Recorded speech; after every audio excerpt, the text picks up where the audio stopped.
presentation by PG Glass. We have an excellent speaker in the form of Mr. Stephen Lurie, who is the Commercial Director. I hope everyone's looking forward to a lot of these webinars during the course of the year. The West End branch has been blessed to host the first one of the year so far. And without further ado, I'd like to hand over to Mr. Lurie so we don't waste too much more time. Thank you. Good morning, everybody. Morning here, and thanks so much for inviting me to talk this morning. I know it seems like this is going to be a very long morning, but I promise you there's some exciting stuff in what I present. Many of you may have seen the very short version that I've sometimes presented at the Advice Summit. This is the long version. It helps you give you a lot of detail behind what we are seeing coming at us over the next few years. Many of you will know that I've spoken about today's trends and tomorrow's reality for several years. And although I do not believe in anything like witchcraft, much of what we forecast is starting to come true. So we'll talk about where things have happened, and then I'm going to touch very briefly at the end on what are the new big trends that we are seeing, and spend a little bit of time on that because that's going to be the next big thing that comes our way. So yeah, thank you for having me. And if there are any questions, I think best is post them in the chat. So we don't forget, and at the end I will try and answer all the questions as we go along. Nosipo, is that okay? Yes, all good, thanks. Perfect, thank you.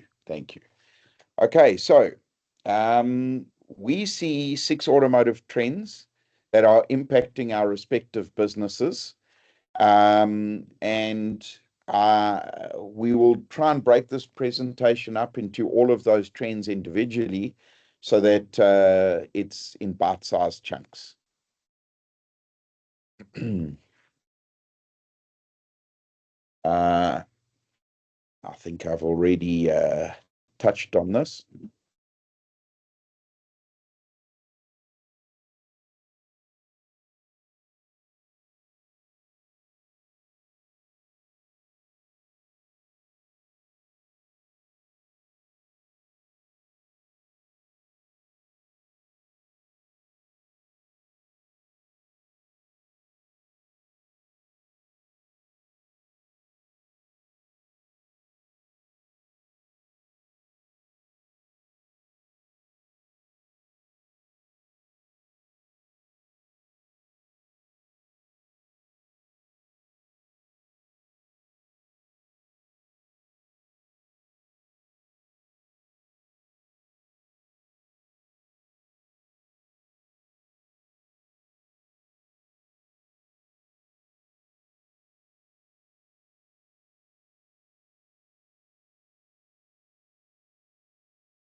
So that reality is hit us, and I discovered that there are even some South Africans that appreciated it.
I'm pretty sure if you search, you'll find the rest of that video.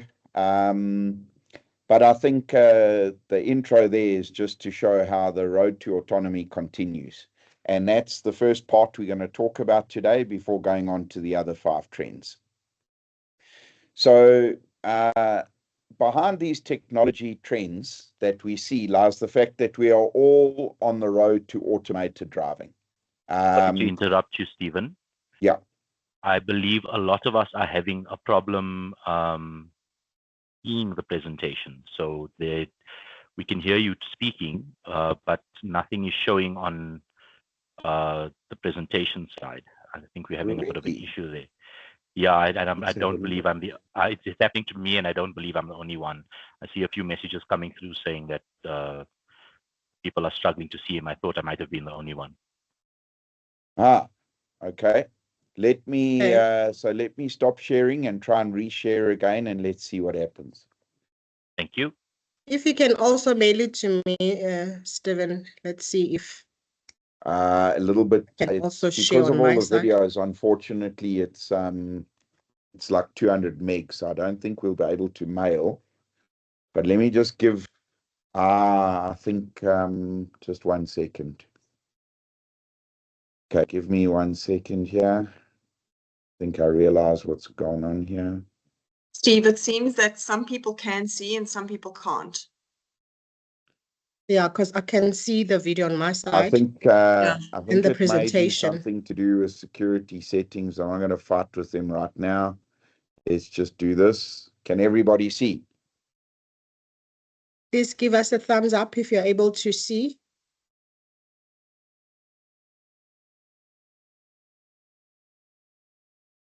Okay, it looks like we're doing a lot better. I think there was something to do with the security settings. Okay. This is so cool. Just on this one, can everybody hear the audio? Yes, it was Yes. it was breaking up though, Steve. There's no driver in here.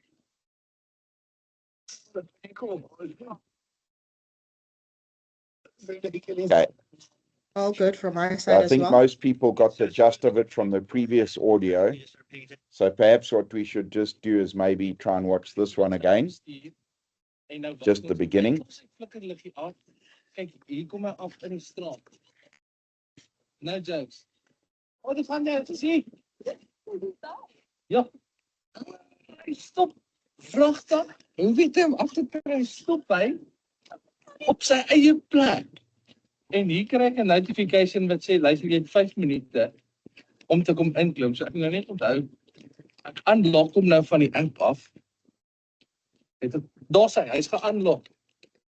Hier klim ons in die karretjie. Daar's wys hy JD. Wat klim in?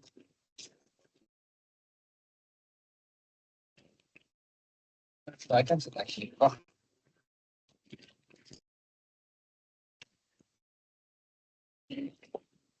Kyk net gou. Hoe crazy is hierdie? So hierso sê hy vir my goeie naam. Hier begin die ride. Hier's niemand by die stuurwiel nie. Hier's niemand nie. Kom ons draai julle. Oh, from Waymo. Give us 1 minute. Experience. Met ons sit lekker gordels aan Steven. Gaan 'n geweldige ongeluk maak. Ek sê jy kan dit nie glo nie. Wat sê unreal shit. So please don't touch this. Okay. So we try again. I hope everyone can see this one now. So the road to autonomy continues. And basically it's driven by the different technologies that every manufacturer is implementing in their vehicles. And we see these technologies coming through in different levels. And so the Society of Automotive Engineers, which is an international society for automotive engineers, has created these autonomy levels that every automotive manufacturer is basically rating their vehicles on. And these levels go 1 to 5, with one being some form of driver assistance, what we call single ADAS support. So it might be lane keeping, active lane keeping assist. It might be something like radar cruise control. Anybody that may have traveled in one of the newer vehicles where you set your cruise control and it just follows the car in front. If the car in front brakes, your vehicle will brake for you. But when that car gets out the way, your vehicle will re-accelerate to whatever your set speed was. Then level 2 is partial automation, which is where they talk about simultaneous ADAS support. That's where two systems can work together. So you could set your radar cruise control and you could have the car stay in the lane.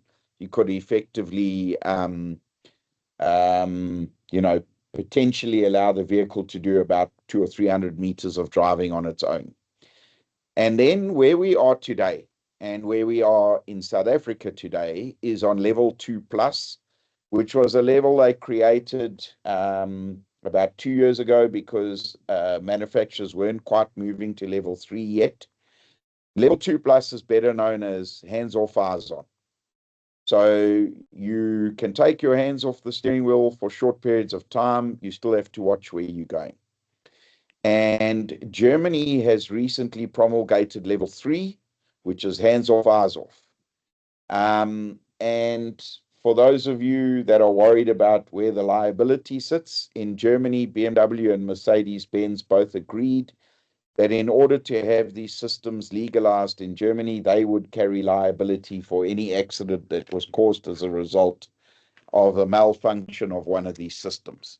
So for now, the manufacturers are putting their money where their mouth is. And then level 4 and level 5, we do not see happening in the next 5 to 10 years. Most manufacturers have abandoned 4 and 5, although except for Tesla, but most other manufacturers have abandoned 4 and 5 and are focusing on level 2 plus and level 3 for the next 5 to 10 years. So we're not all going to be driverless soon.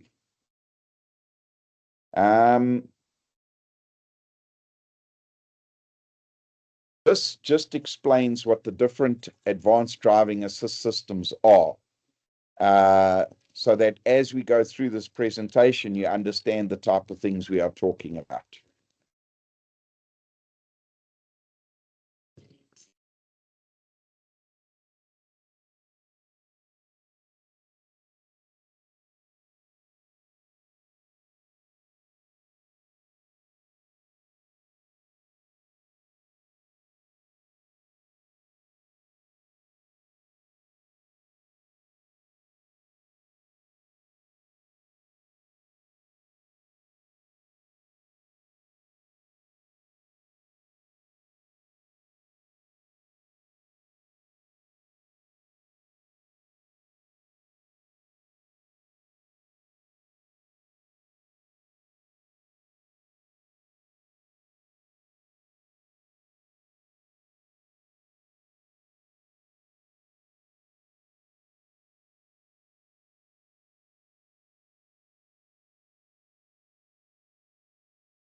Sorry, Steve, we don't have a sound on our side.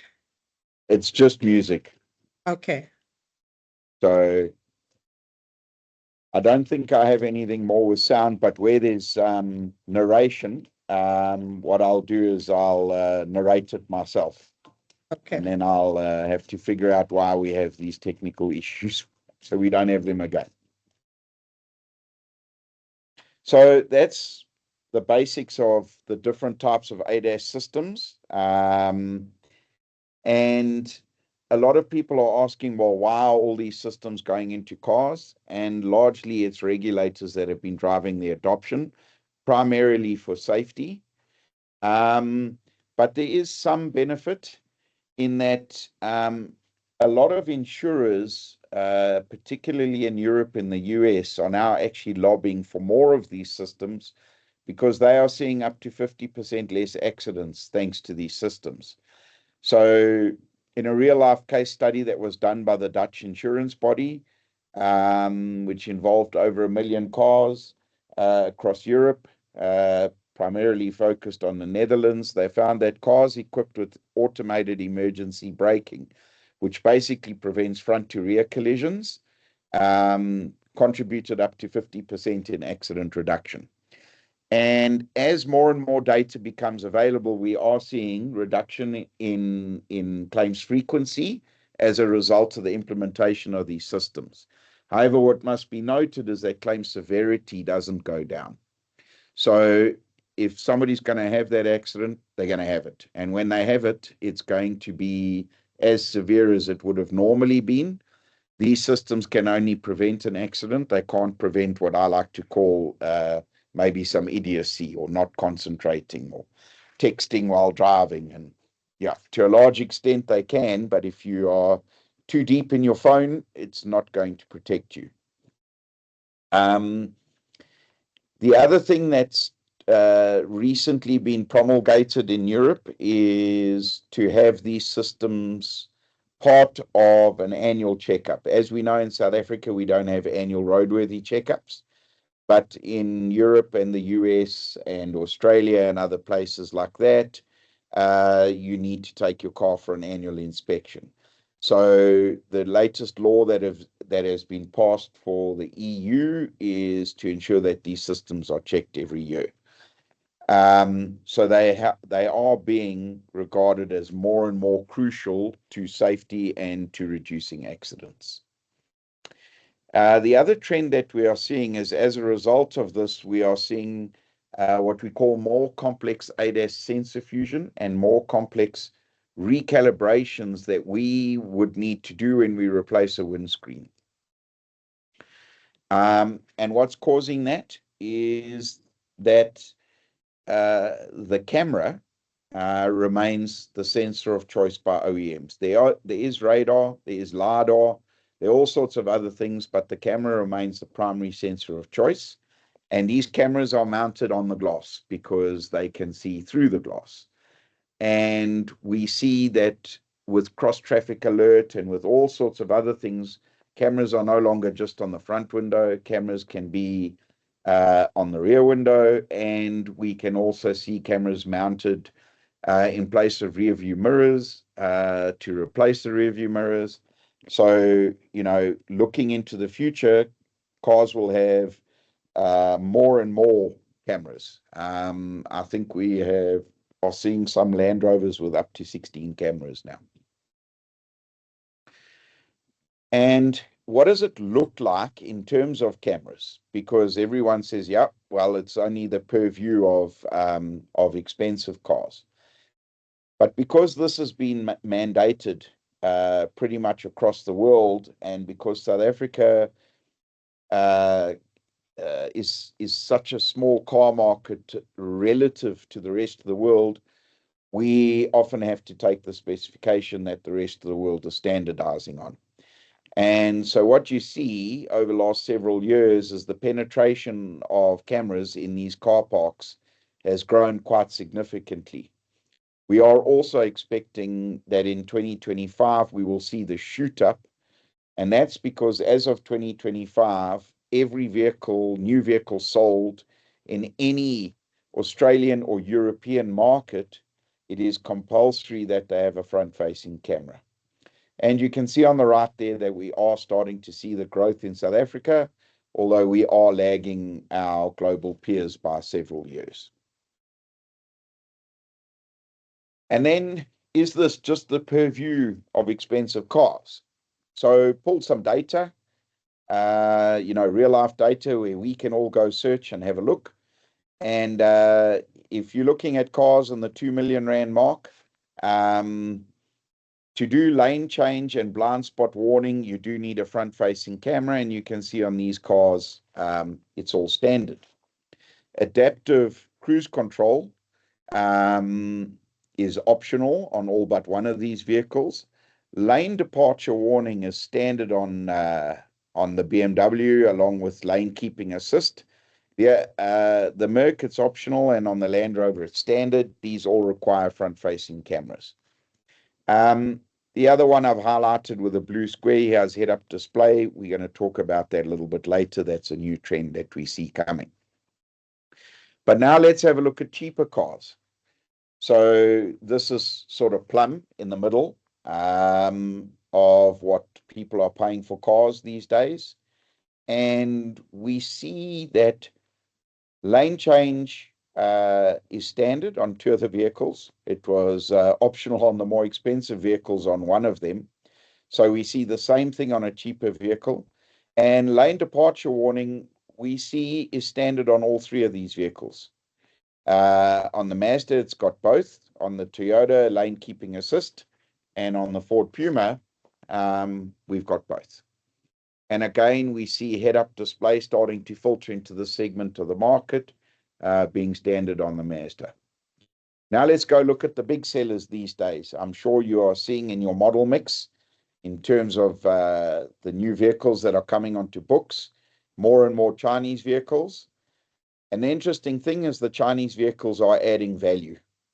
And in adding value, you can see even a vehicle sitting at 415,000 Rand has got automated emergency braking, which requires radar, lane deviation warning, which requires a front-facing camera, blind spot monitoring, which requires rear-facing cameras, as well as rear collision traffic alert, which requires radar on the rear.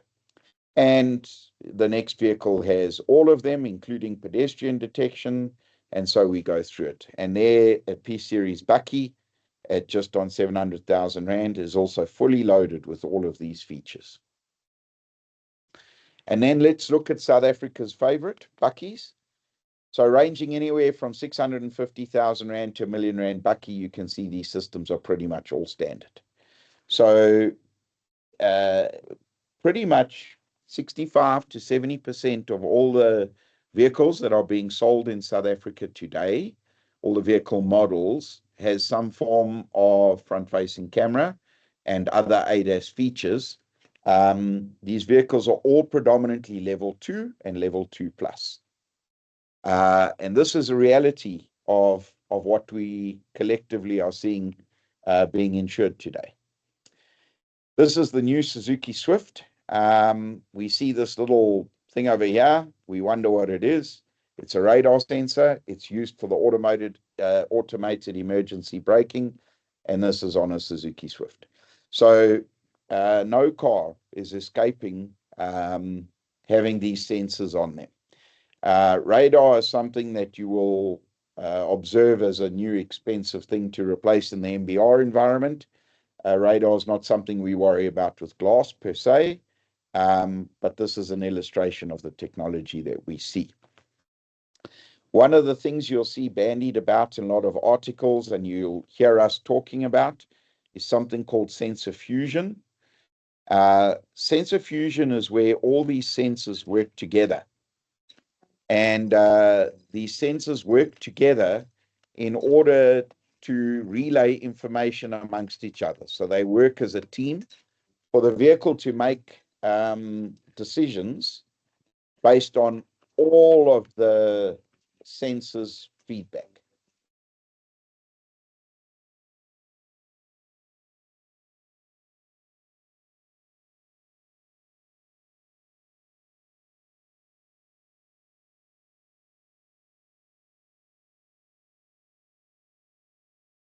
I'm not sure if there is sound, but it's just music. No sound at all. Okay. So maybe just give me, if you can, 1 second to see if I can change a setting here.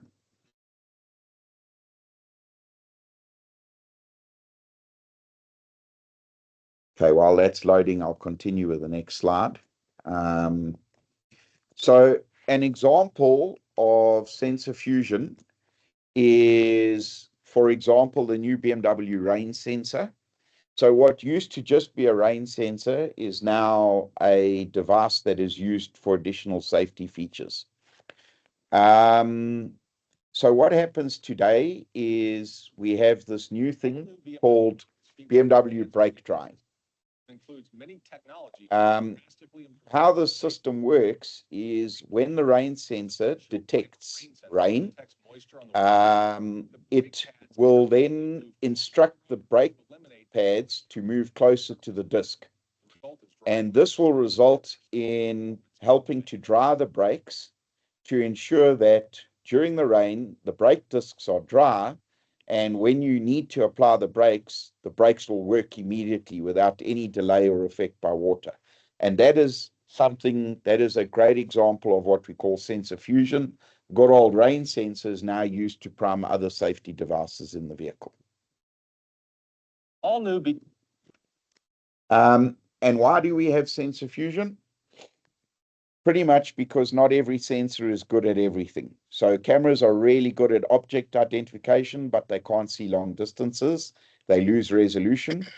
Radar is really good at measuring speed. We all know the police love using radar to catch us and give us fines. And it's also very good in low visibility environments. And LiDAR is very good at providing the shape and depth visibility that a camera can't over long distances. And so when all these sensors work together, they can form a 3D image similar to what a human can see. So what this means is that for any recalibrator, be it us or be it an OEM recalibration environment, it's getting more difficult because you have to get all these systems to work together for the calibration to be successful. So another good example of sensor fusion is top left there, picture number 1. You can see the camera is looking at the human. It's identified that that is a human. And the radar is telling the car how far the human is away from the car. Now, clearly you can see that person is crossing at what is not a pedestrian crossing. The car is now determining whether it needs to intervene and activate the advanced emergency braking. Using all the sensors in the car, combined with the speed that the car is traveling, combined with the fact that you'll see later, you can see driver recognition. So is the driver concentrating? The car will make a decision on whether or not it needs to apply the brakes. It also monitor the speed at which the pedestrian is crossing the road to see whether the car will pass behind that pedestrian. So these systems are becoming highly, highly advanced in order to avoid false positives, which is why those very first 2 videos we saw, automated driving is possible. Okay, so a lot of people say, you don't need to recalibrate. So here's a couple of visitors on what videos, on what happens if you don't calibrate. Oops, not sure why this is not playing. So this is a vehicle that's not recalibrated. We're still having more technical problems. I'm sorry, my videos won't play. I'll try and address that just now. Don't normally have these issues. I think there's new security issues in Teams. But just to go back, in a vehicle that's not calibrated, this car would crash into this foam block. In a vehicle that's calibrated, you would actually have seen the system stop the car. And then the big question is, well, why is this important to me? Why am I presenting this to you as part of the Edu Forum?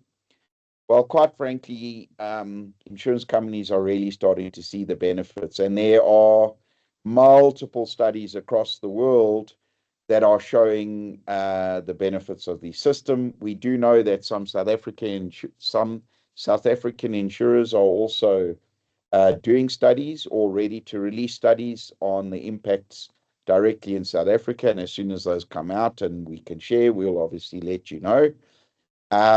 But the bottom line from all of these studies is up to 50% reduction in rear collision accidents, and up to 30% reduction in pedestrian accidents and various other reductions. Anybody that would like copies of these reports, we can provide. You just need to channel it through to Musa from our side, and he will be able to send those reports to anybody who would be interested in seeing them. Some of them are in foreign languages, but good old Google Translate will help. Probably the most comprehensive study is a white paper that was done by LexisNexis quite recently. It was released in 2022, which is recent by our standards. And the LexisNexis study basically found four major things. One, recalibration and repairs of ADAS components are necessary, even though they are costly. They do significantly reduce claim frequency. Depending on the market that the vehicle's in and penetration, it's up to 50%. There is minimal change in claim severity due to recalibration and repairs. So unfortunately, if the accident happens, it's always the same type of accident. But overall, what the study found, and it's the first study that looked at it beginning to end, all the true costs, combining together third-party claims, etc., where a third party without the system crashes into a car with the system. For example, overall, the LexisNexis study found that ADAS-equipped vehicles lead to a net positive impact on loss costs. So they have a net positive impact on loss ratios. Probably one of the biggest studies that was done was also done by Allianz, Allianz's technical division, AZT, and it was on the effectiveness of automated emergency braking systems. And they found that it will reduce rear end collisions by 10 to 15%. But what it found is where the vehicles with AEB. So in other words, you have penetration. Not all cars on the road have AEB. So there you have quite a wide spread, anywhere from 10 to 50%. But vehicles that have AEB fitted will have a 70% lower probability of rear end collisions. So as the penetration grows, you will find that you get closer to this 50% number that's been quoted. So in markets like Germany, where Allianz did the study, they saw a 50% reduction, and that's because earlier we saw over 50% penetration of these systems. The Allianz's findings were so comprehensive and so obvious to them that they actually started to lobby for this to become law in Europe, and they were one of the key proponents of why this was made compulsory in countries across Europe as well as Australia. Now we've got to go on to the actual calibration itself, because it's easy to say, you can calibrate a system. And I think, the easiest analogy we can do here is anybody that may have ever tried to install their own DSTV satellite dish, you'll find that it's impossible to get a signal. You need some form of direction, and you need a signal meter. And that's because a 1 center move on the dish could be thousands of kilometers away from the satellite by the time you're out there. And it's the same with the camera. If the camera is 1 millimeter out from where it was when the vehicle was last calibrated, it could be 200 or 300 meters outside of where it should be looking, ahead.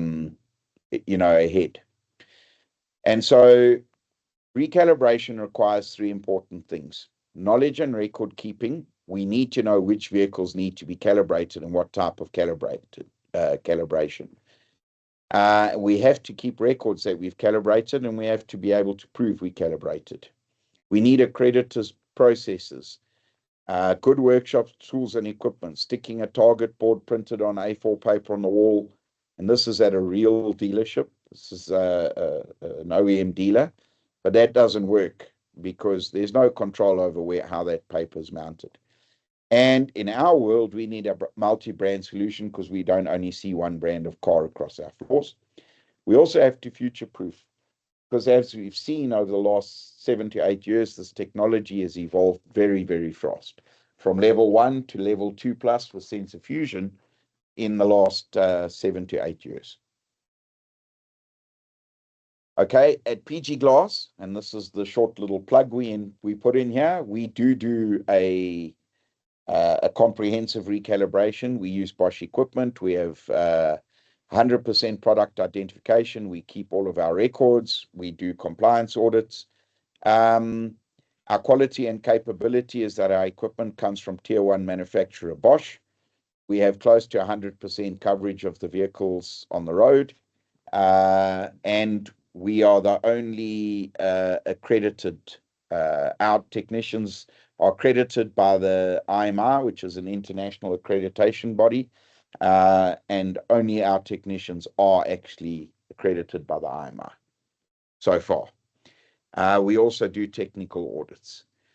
Our agreement with Belron, our franchise agreement with Belron, gives us access to their R&D department, as well as all their ADAS testing and research, and that helps keep us future-proof.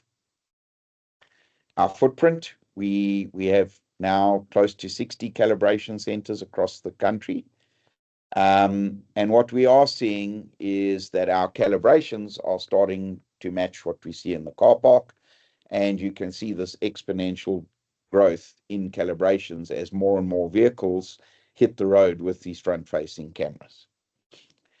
And for those of you that haven't seen this, and for those of you that haven't been in one of these cars, I'll take commission from Mazda when you go test drive this. But this is a vehicle available in South Africa today. It's one of many with facial recognition cameras in the vehicle.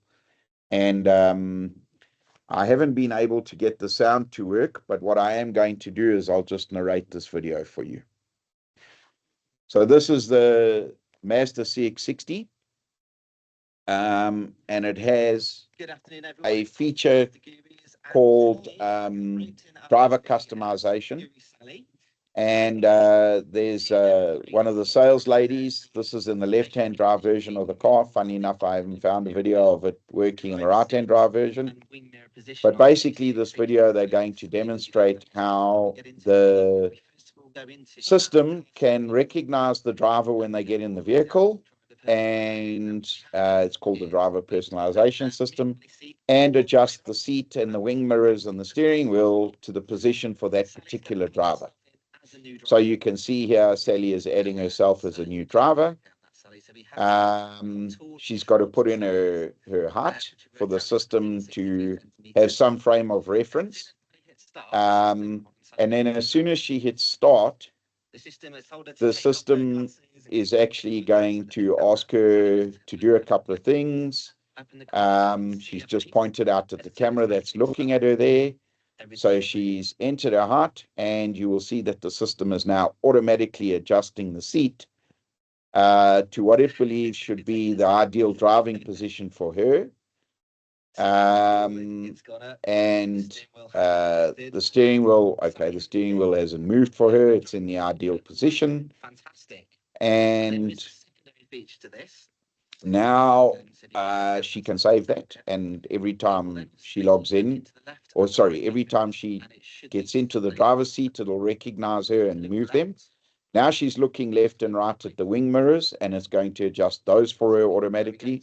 And that means every time she gets into the car, everything is set to her settings. These systems are starting to be looked at by industry providers like Lexus Nexus, to say, well, if you've got this, could you use this for usage-based insurance? If you know who's driving the vehicle, you can set the rating accordingly at any given time. So that's sort of the summary of this system. According to Sally, the seat is in her ideal driving position. She hasn't had to put it in a new position. She was very happy. This car is available in South Africa right now. Then we are seeing the shift to software-defined vehicles. And basically, the easiest way to describe that is a new type of OEM is emerging. They're no longer making cars. They're actually tech companies that are releasing cars. So we've all seen the Tesla Cybertruck, although not available here. In the US, there's Rivian, which is an electric pickup truck or bakkie. BYD, available in South Africa. And so we can go through them. The one I want to talk about is the Sony FIA, which is due for release next year.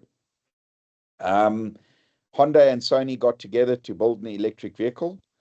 The vehicle is powered by PlayStation software. So yes, the makers of the PlayStation are now building a car.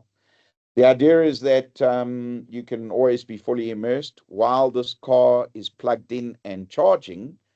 The windscreen actually turns into a screen, and you can be fully immersed in surround sound playing PlayStation 5 games from your driver's seat while waiting for your vehicle to charge.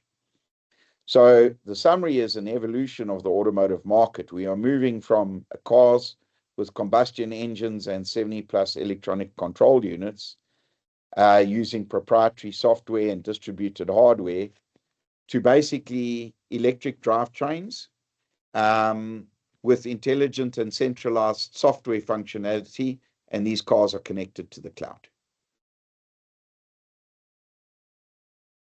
So going on to that, and I know maybe we don't have interactivity here, but take a guess for yourselves. The Boeing Dreamliner, which is considered the most advanced passenger airplane at the moment, its software system contains 7 million lines of code.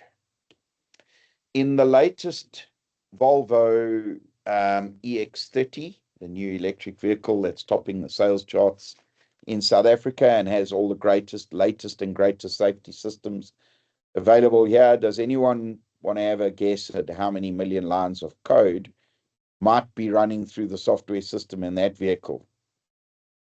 I'll give you 2 seconds to think about it. Pat yourself on the back if you came anywhere close.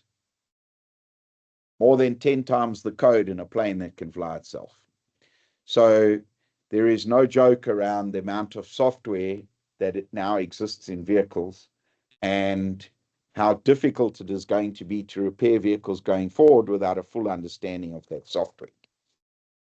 But software provides opportunity for insurance, and in June 2022, Ford patented a telematics system where, based on everything in the software in the vehicle now, no external devices and no cell phones will be required to actually measure driver behavior.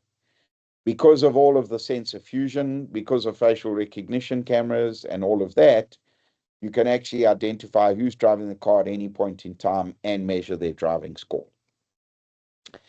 So this has provided new business opportunities. I spoke about LexisNexis earlier. LexisNexis has used all of this, and they have now provided a drive metric scoring model to Mercedes-Benz, General Motors, Mitsubishi, Nissan, and Stellantis. They've worked with them. They have access to their systems and vehicles that drive these people that drive these cars, and give permission to the insurance companies. The driving metrics model will take info from the cloud generated by these cars and provide it to insurers for usage-based insurance. Hyundai has partnered with Verisk in the States, and they now also have a driver scoring model, and this has been in place since 2021. So OEMs will sell this data to insurers, and insurers can use it to build incentives, premium-based underwriting decisions based on driver behavior. So we now look at the SDV, a software defined vehicle. It's a new business model, and we are starting to see things like subscription-based ADAS and usage-based insurance. So Mercedes has launched something called Mercedes Me, and you will buy your car. It has all these features included, but none of them are turned on. You will go to the Mercedes Me store, and you can choose ADAS for an hour. You could choose usage-based insurance for a day. You can pay a monthly subscription and have access to various things. What else? So besides a new business model and income opportunities, it also, this AI and ADAS connectivity can result in less accidents. So there's a vehicle accident around a blind corner. Vehicles talking to each other, you can be warned prior to approaching there that there is an accident around the corner, slow down. In fact, the vehicle can slow down for you.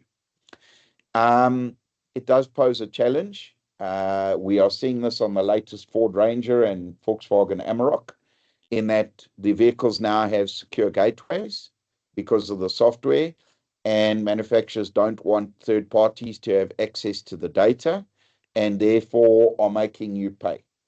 So in order to get access to check a vehicle, and you'll find this probably a lot more in the MBR environment these days, is to access the data to do pre and post reporting or pre and post diagnostics checks. You have to pay for a key to get through the secure gateway. And those keys are charged in dollars and euros. The next thing we are seeing is the electrification of the car park. I'm not going to spend a long time on this because although we are starting to see it in South Africa, the penetration here will be several years off. But we do get a lot of questions around what do we see. And the bottom line is higher repair costs. Battery electric vehicles have a higher weight and expensive battery technology. And an analysis done by Thatcham in the UK, on behalf of the UK's equivalent to FIA, found that BEVs broadly cost a lot more to repair than their internal combustion engine equivalent.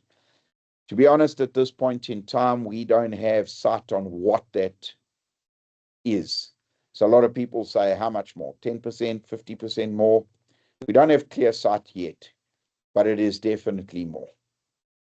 And then the other thing with BEVs is that they run wireless diagnostics. And what that means is more secure gateways, more difficulty in accessing the systems, so higher cost to do diagnostics. And then just to look ahead at commitments that have been made by various manufacturers around going electric. So many of us will have seen the latest Jaguar slogans, the latest Jaguar branding. They had committed that by this year they would be 100% electric, and therefore they have basically have no new models on sale at the moment. Their next models due for release in the second half of this year will all be electric. Volvo's committed to be 100% electric by 2030, and they are the biggest selling electric vehicle in South Africa right now. And I'm not going to go through the others in detail, but you can see the commitments in that many manufacturers have committed to being at least 50% electric over the next 5 to 10 years. And so, although we know the penetration in South Africa will probably fall behind other countries that are more focused on being carbon neutral and the net zero focus, we will have no option in South Africa, driven by global trends, to go in this direction as far as cars are concerned. And this now brings me to the next big one we are seeing, which is more head-up displays and augmented reality. So let's maybe just show you this video. This is a head-up display launched by Valeo. So what you are seeing here is actual things being projected onto the windscreen right in front of the driver. His navigation showing him exactly where the turnoff is coming, as opposed to that little arrow that just says turn right in 300 meters. It's actually helping him drive, placing where he needs to be in the correct lanes, etc. And we are starting to see this is growing exponentially.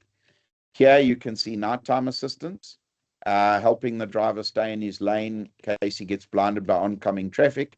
The system is also pinpointing a motorcyclist for him. And in this particular case, there's the end of his navigation. That's exactly where he should stop, and he will be at the end of his journey. HUD or head-up display will be the very next big change in glass technology and manufacturing technology for glass. It is a different interlayer that goes in the glass. It is a much more stringent manufacturing technology.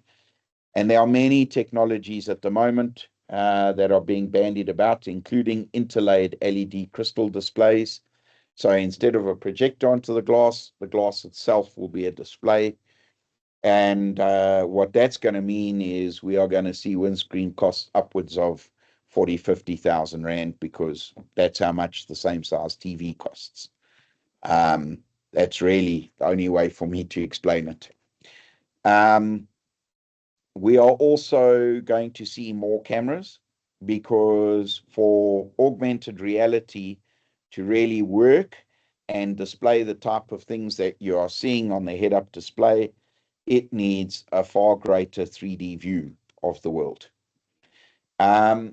We received a study yesterday, literally yesterday, that was done by an international research company for us across the globe on the penetration of head-up display. And they are projecting a CAGR growth over the next 12 years of around 12% per year. So this technology is coming at us fast. So all of this means vehicle glass complexity is growing. And let's just look at where we came from. In 1980, the Citroen DS had the most advanced windscreen available at the time. There were two features. And the one feature was a shade band, and the other feature was that it had a mirror boss on it. So two features. Today, we see vehicles with up to 28 different features incorporated onto the glass, which might explain why you will see it so hard to keep your loss ratios on glass where they used to be. We have things like rain sensors, encapsulation, solar control, heat-absorbing PVB, ADAS brackets, heated windscreens, head-up displays up to 7%, and acoustic vinyl, to name but a few. On here, we don't talk about front-facing cameras, radar, LiDAR, and all sorts of other things that are coming through. And this has skewed what we, I believe, look at in terms of easy underwriting decisions, if I can put it like that without making too light of it, is that in the past it was easy. The car was 200 to 300,000 Rand or 300 to 500,000 Rand. Pretty much everything on that car was sort of in that bracket. So the windscreen would be in line with the fact that the vehicle was 300 to 500,000 Rand, and a million Rand car would have a more expensive options and things on it. But today what we are seeing is the stabilization at OEM prices of vehicles from 300,000 Rand upwards, all the way to a million Rand having the same price windscreen. And that goes back right near the beginning, where I showed you that whether it's a 2 million Rand car, whether it's a 500,000 Rand car, the features on the glass remain the same. And that is why you're starting to see these things where a Kia Picanto has a windscreen the same price as a Volvo or a BMW or a Land Rover. And we are also seeing that when the cars have things like solar reflection, solar control, all these fancy features that are options in vehicles above a million Rand, another 40% increase in the price of the glass. So, in summary, for where we got to so far, the road to autonomy continues with a focus on developing ADAS to level 2+. We will see a camera penetration grow, largely driven by legislation and NCAP, the safety rating. Sensor fusion makes recalibrations more complex. We are going to see huge growth in head-up displays and augmented reality. Vehicles have become software-driven, which means that diagnostics is becoming far more expensive, and security is becoming a priority because we don't want vehicles hacked. Electric vehicle penetration will grow.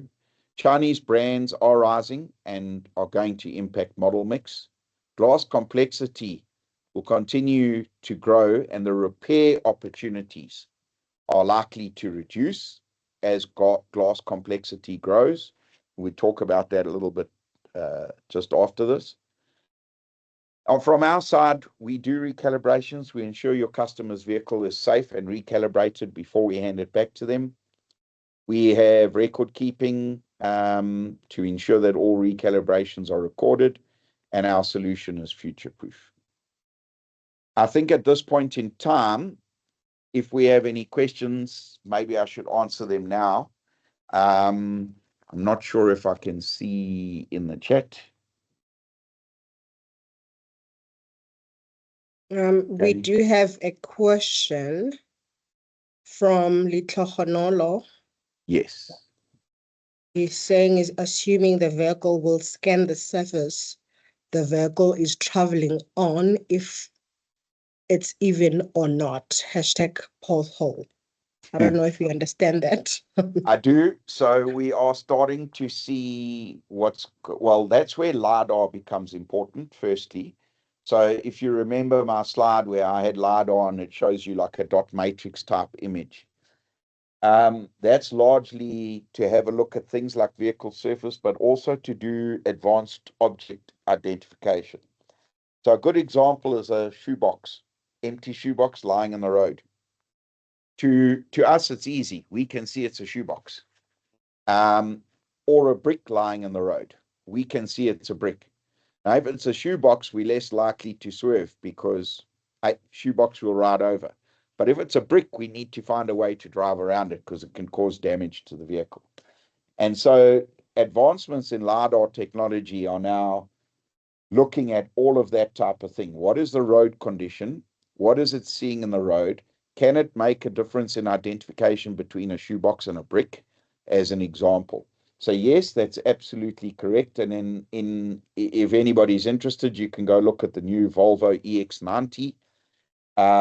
Volvo did not wait for the miniaturization of LiDAR technology. They've gone and put a very big LiDAR sensor into the roof of the vehicle just above the windscreen. So if you go look at pictures of the car, you'll see it's got a little bulge above the windscreen.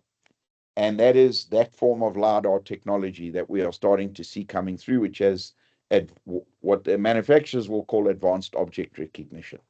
And obviously, it will scan road conditions to help you avoid potholes. I would imagine then, on a lighter note, South Africa would be a wonderful place to test pothole detection and avoidance. But yeah, that's more of a joke. We've got another question from Hiren saying, will FIA members get an opportunity to be given a tour or demo of the recalibration site? Absolutely. So we will do that for anybody that wants to see it.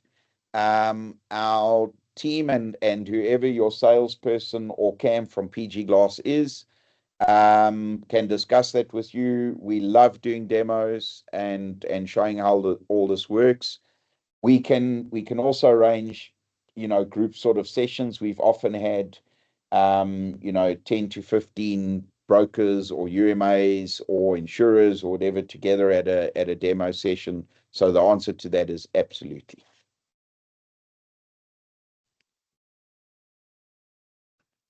Okay. Thank you, Steve. I think we Now, can move forward. one of the ways, and this is something we've been talking about for years, but obviously one of the ways to reduce cost in glass replacement, and now more than ever, something we got to look at is repair before replace.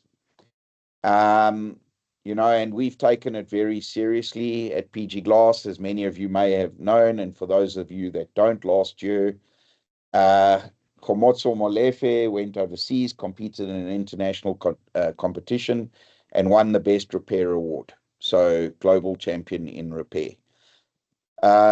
Very clear indication that we stand behind repair before replace. You saw from the slide I showed earlier, windscreens are heading towards 10 to 14,000 Rand. A repair at anywhere between 600 and 1,000 Rand is now 10 to 8% of the cost of a glass, and it's an absolute no-brainer to encourage and incentivize clients to repair before replace. Here's a quick video on PG Glass's repair solution, although again not playing, so we'll arrange for cams to show this to members.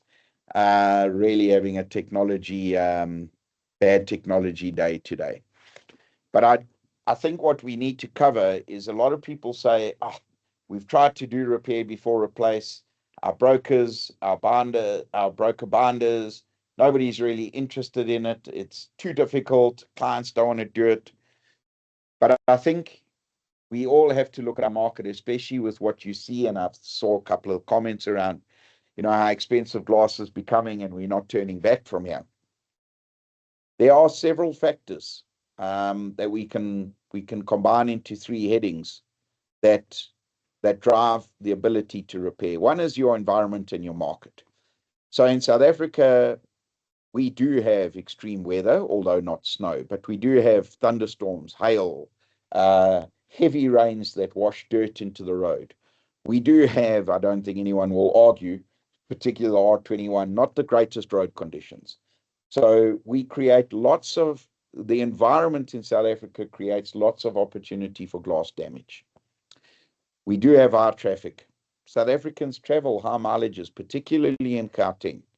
And so if you look at everything under the environment and the market, there is no doubt that South Africa is an environment for glass damage, particularly windscreen damage. When you look at technology and vehicle model mixes, things that impact the ability to effect a repair are things like glass thickness, surface and shape, the type of damage, has the damage occurred in front of the ADAS camera, things like that. Now, we are fortunate in South Africa in a way that where we stand today, only 16%, only I say, but it's doubled in the last couple of years, only 16% of the car park has ADAS penetration today. You saw that in our slide earlier. So 85% of the car park, we still have good repair opportunities on. And on the 16%, we will talk about that under 3. We still want to repair every area that we can. And so we have an environment in which we create glass damage. There is no doubt that in South Africa, we have the ability to create glass damage, probably more than in other markets. But we are not at a technology point yet where it's impossible to repair or whether our repair opportunities are reducing. We still have massive opportunities to repair. And so the last place where we can all play a role is in driving consumer behavior. Consumers are often confused around whether there's an excess or a deductible or an upfront payment, or what happens to the repair. Does it affect their no-claim bonus, et cetera, et cetera. And I think from an insurer and a broker and an intermediary point of view, it's to be very, very, very clear with clients around the communication on whether these are applicable to repairs. And if they're not, to make a big song and dance about it. I heard recently some saying, I don't know where I was listening to it, but it came up, it said something about the worst thing you can do with communicators think that people heard it or that people understood it. And so if we communicated, it doesn't mean it actually happened. So there's a role to play in encouraging. The second thing is policy coverage and claim structures, which comes on to that. And then the influence of joint marketing. Many of you, I'm sure, love our jingle. It plays pretty much every day on the radio now. And all of our advertising is driven to repair. Really, we encourage people to repair before replace because of the amount of money it saves, not only them, if they don't have to pay an excess, it saves them time. And time is money, as we know, they're off the road less.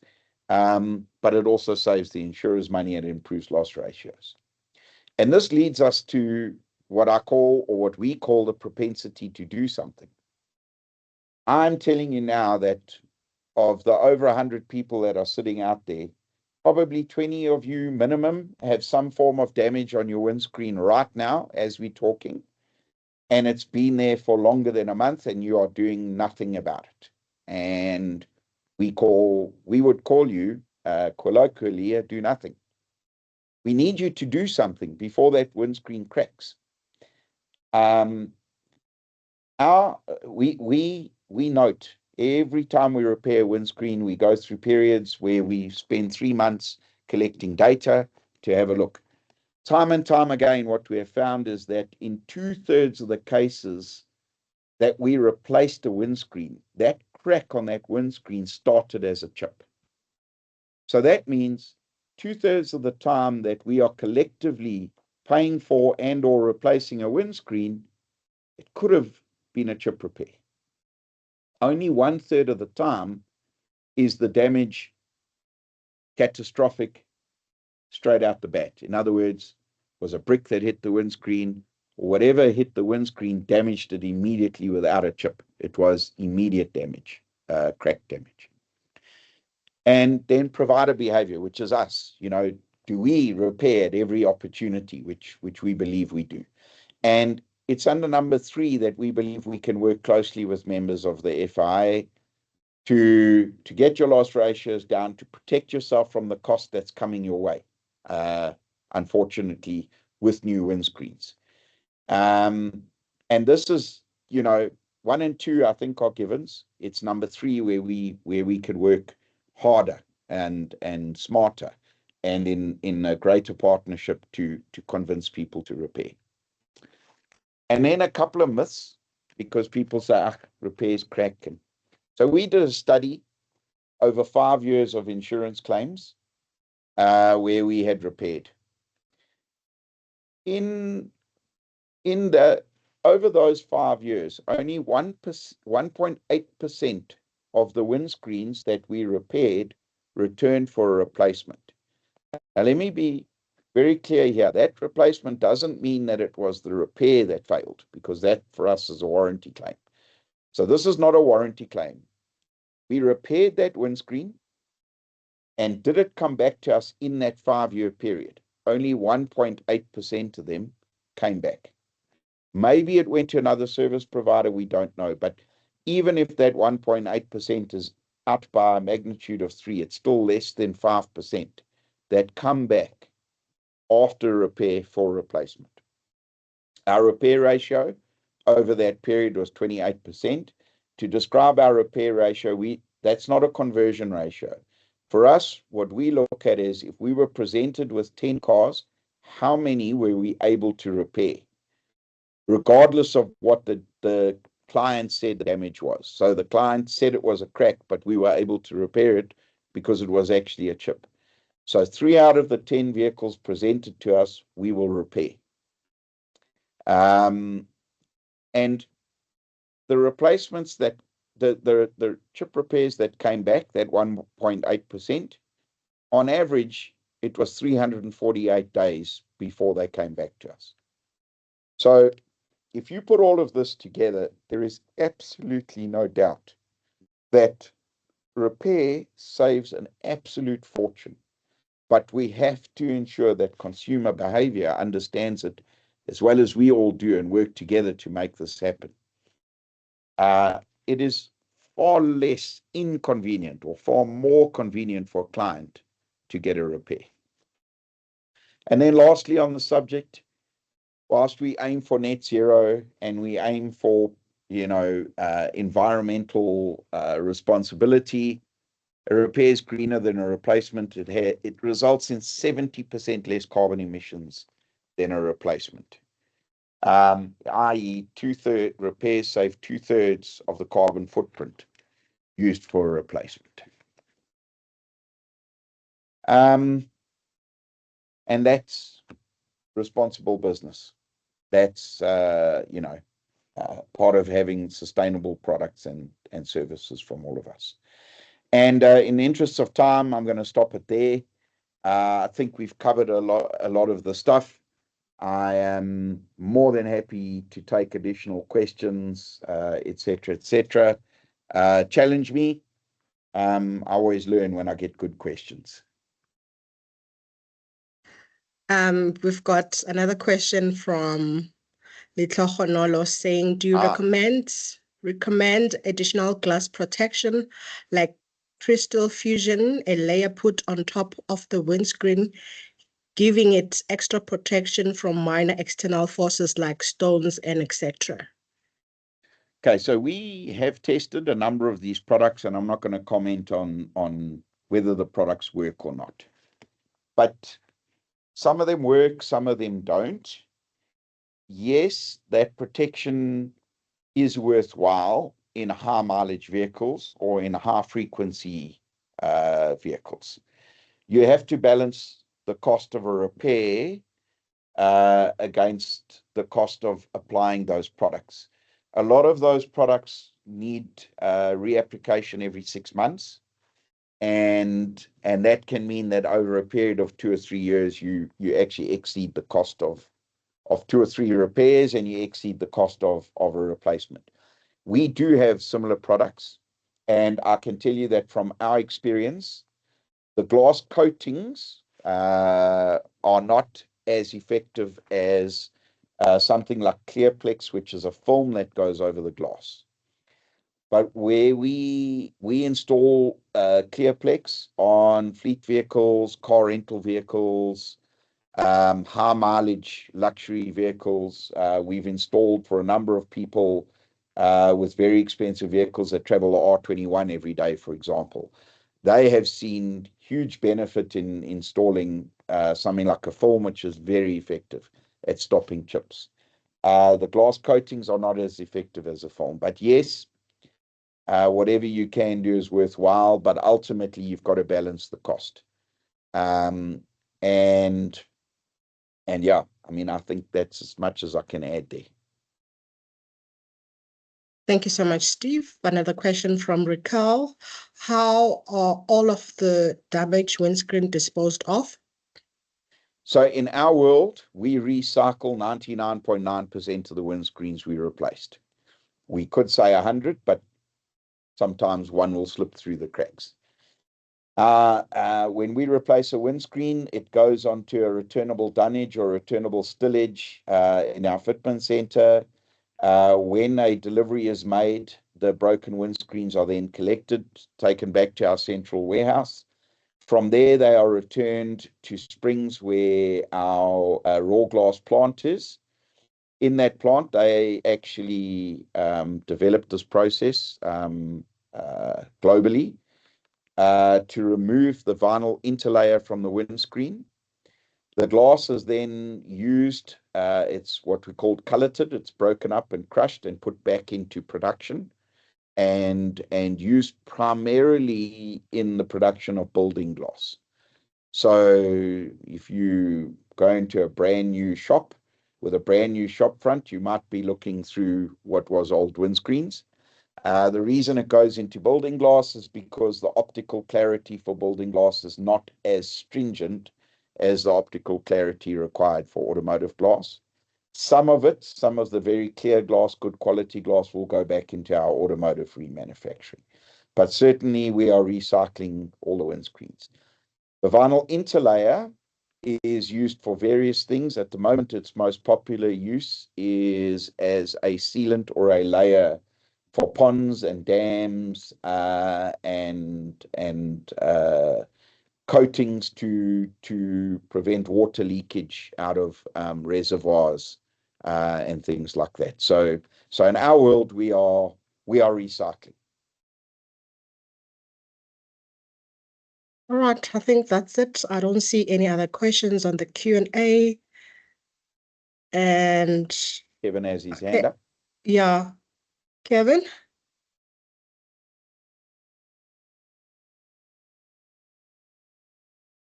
Yes, you can talk.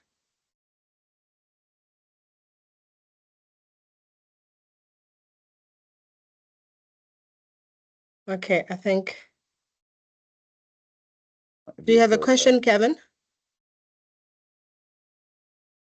I've allowed his mic and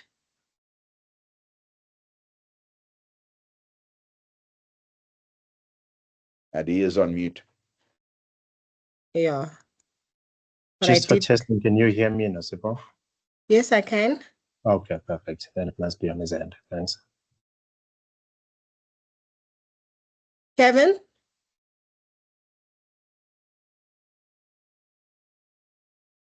Okay, I think I'm just gonna lower his hand.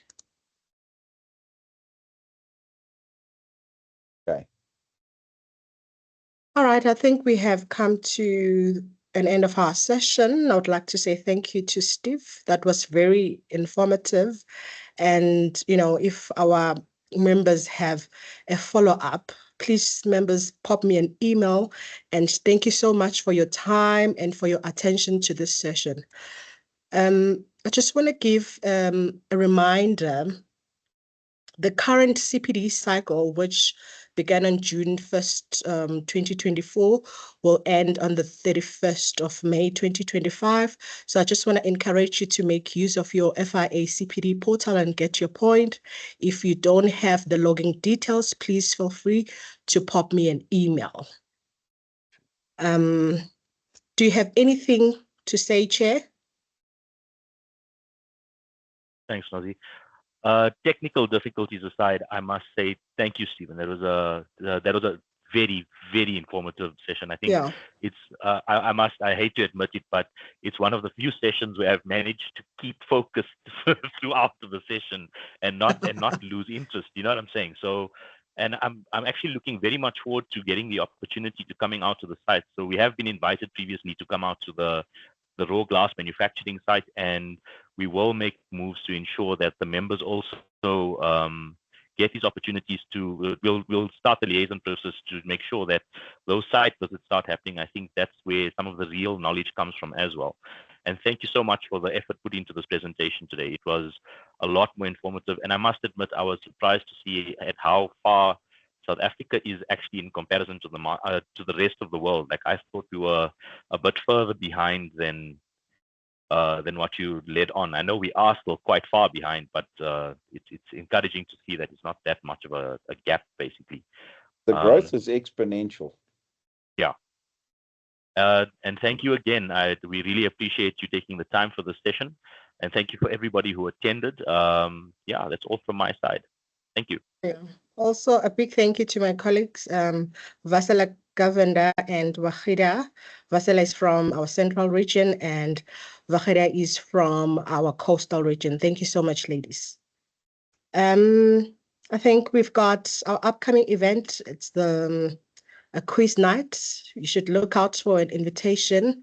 We have it, I think it's the 23rd of May herein. Yeah, 23rd of May. Please look out for an invitation. And from myself and the West Rand committee, thank you so much. Have a lovely day further. See you soon. Thank you so much, Steve. Thank you. Thanks again. Thank you so much, Bye, all. everyone. Thank you so much, Musa and Ronel.